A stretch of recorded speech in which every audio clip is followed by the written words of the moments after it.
The Gurdon light is a naturally occurring phenomenon in Gurdon, Arkansas that started in the 30s. It started appearing on a section of railroad track 5 miles outside of town, and that was after there was a murder of a track foreman out in that area. Will McLean, he was a foreman, and his underling, Lewis McBride, had been involved in some shenanigans that derailed a train a couple of nights before. So McLean was ready to talk to McBride about his involvement of the derailment a few nights earlier. And the conversation must have gotten heated because it ended up with McBride killing McLean, who was fleeing from him down the tracks. And McBride had a spike maul, and he bashed his head in till he was dead. And when they found him, he was still holding his lantern. So the general consensus is that it's the foreman, Will McBride, out on the tracks. His ghost is unsettled because of the way he was killed, and he's looking for his head.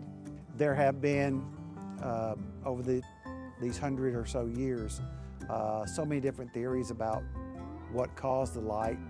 One is that it's refraction from headlights on highway or the interstate, but we know that's not true because the Gurdon light has been seen long before automobiles. Some think it might be lignite, some type of mineral in the ground in shifting plates, lights that come up from that. People have said something that occurs in the air, maybe around certain vegetation. And what else? It's never been proven what it is.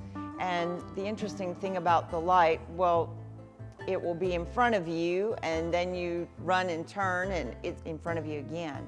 So it'll go in front and behind you, and it will come closer and farther and change colors, and also sometimes there's more than one light.